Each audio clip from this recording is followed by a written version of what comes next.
بسم اللہ الرحمن الرحیم۔ محترم ناظرین، السلام علیکم۔ رسول خدا صلی اللہ علیہ وآلہ وسلم کی حیات طیبہ میں ایک صحرائی عرب آپ کی زیارت کے لیے مدینہ منورہ کی طرف روانہ ہوا۔ راستے میں دیکھا کہ ایک کبوتری نے بچے دیے ہوئے تھے۔ اس نے کبوتری کے بچے اٹھا لیے اور دل میں کہا، یہ بچے حضرت صلی اللہ علیہ وآلہ وسلم کی خدمت میں بطور تحفہ پیش کروں گا۔ جب کبوتری نے اپنے بچے ایک انسان کے ہاتھ میں دیکھے تو وہ بڑی مضطرب ہوئی اور اس کے سر پر چکر کاٹنے لگی۔ وہ شخص مدینہ پہنچا اور مسجد نبوی میں گیا، حضرت کی زیارت کا شرف حاصل کیا اور کبوتری کے بچے آپ کی نظر کیے۔ کبوتری نے جیسے ہی اپنے بچوں کو دیکھا تو وہ تیزی سے زمین پر اتری اور بچوں کے گرد چکر لگانے لگی۔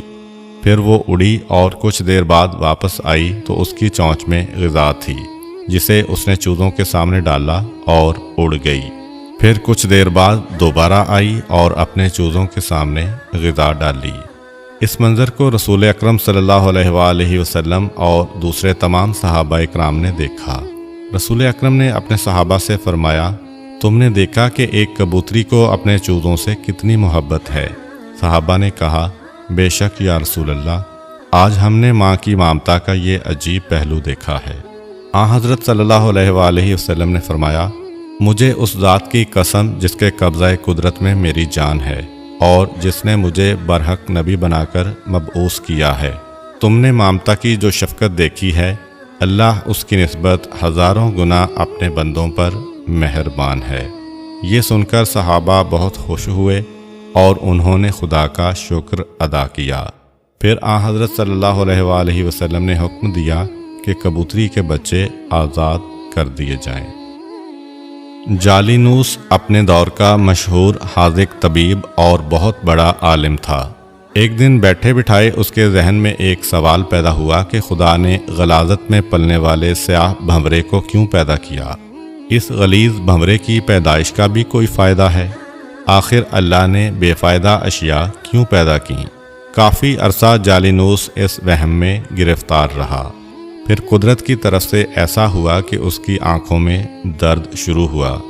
جالینوس اگرچہ خود بہت بڑا طبیب تھا، لیکن اپنی تمام تر کوشش کے باوجود اپنی آنکھ کا درد ختم نہ کر سکا۔ دوسرے اتباع نے بڑی کوشش کی، لیکن اس کی آنکھ کا درد ختم ہونے میں نہ آیا۔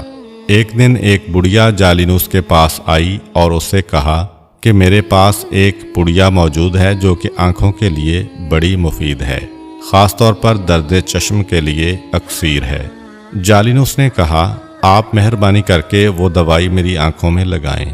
عورت نے سلائی سے وہ دوائی اس کی آنکھوں میں لگائی۔ تھوڑی دیر کے بعد آنکھ کا درد ختم ہو گیا اور جالینوس کو آرام آ گیا۔ اس کے بعد جالینوس نے اس بڑھیا کو بلایا اور اس سے پوچھا کہ تم نے یہ لاجواب دوائی کس چیز سے بنائی ہے؟ عورت نے کہا، گوبر میں پائے جانے والے سیاہ بھنورے کو میں نے پکڑ کر مارا، پھر اسے دھوپ میں خشک کیا، اس کے بعد میں نے اسے کوٹا اور یہ وہی دوائی ہے جو میں نے آپ کی آنکھوں میں لگائی ہے۔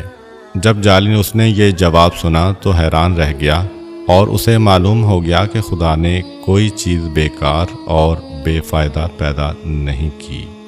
مشہور متکلم علی بن میثم بغداد کے رہائشی تھے۔ ان کے زمانے میں مامون کی حکومت تھی۔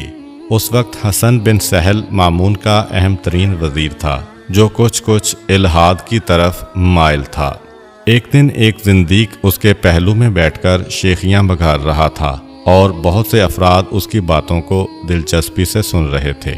وہ بدبخت یہ ثابت کرنے میں مصروف تھا کہ پوری کائنات از خود پیدا ہوئی ہے، اس کا کوئی خالق اور مدبر نہیں ہے۔ ابھی وہ اپنی یاوہ گوئیوں میں مصروف تھا کہ اتفاق سے علی بن میثم بھی وزیر کے دربار میں تشریف لائے۔ انہوں نے زندیق کی باتیں سنی تو انہیں سخت صدمہ ہوا۔ انہوں نے وزیر حسن بن سہل کو مخاطب کر کے کہا، جناب، اس کی باتیں بعد میں سن لینا، پہلے میری بات سنیں۔ آج میں نے اپنی زندگی کا عجیب ترین حادثہ دیکھا ہے اور میں وہ آپ کو سنانا چاہتا ہوں۔ ان کی اس آواز پر خاموشی چھا گئی۔ وزیر نے کہا، آپ نے آج کیا دیکھا ہے؟ علی بن میثم یوں مخاطب ہوئے، آج مجھے آپ کے یہاں آنا تھا تو میں دریائے دجلہ کے ساحل پر گیا۔